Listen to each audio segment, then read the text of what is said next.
Astin Olvega, lutang ang ganda sa kanyang pictorial para sa kanyang latest issue ng Mega Magazine cover. Lahat ng kanyang mga sinusuot sa naturang pictorial ay bagay na bagay sa kanya.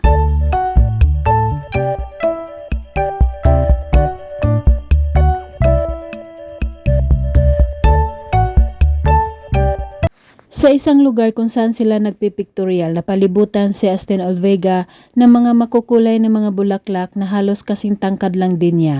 Napakaganda na lugar ang kanilang napili.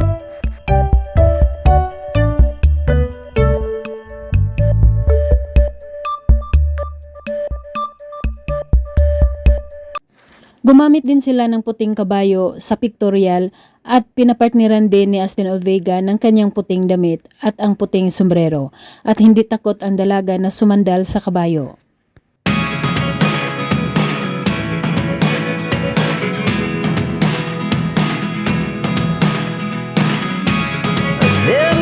Napapawaw naman ang lahat na kuhang-kuha ni Astin Olvega ang tamang pag-arte kung paano umiyak na may kasamang mabigat na emosyon na para bang kayang-kaya lang niya itong gawin. 3, 2, 1.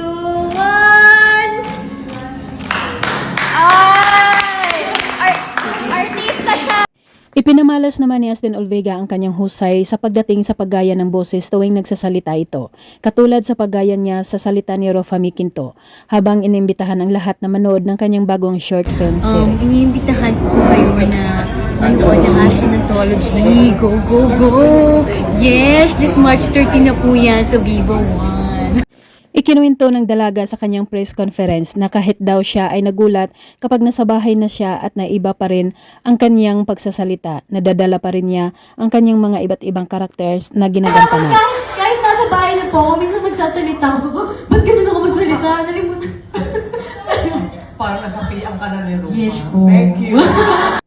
Sa pagsusulo ni Astin Olvega sa kanyang short film series na Astin Anthology na mapapanood sa Viva One, na itanong sa kanya kung hindi ba niya namimiss si Andres Mulak. Kung na-miss ko lang po silang lahat talaga. Bakit tumawa? Hindi, totoo, na-miss ko po silang lahat kasi kapag po Hindi lang magaling umarte, sumayaw ang isang Astin Olvega. Magaling din ito kumanta at napakalamig ng boses nito. Kumanta ito habang nasa break time ng kanilang tipi. Liberty, Fernando. No one ever thought that we could lose. There's no regret.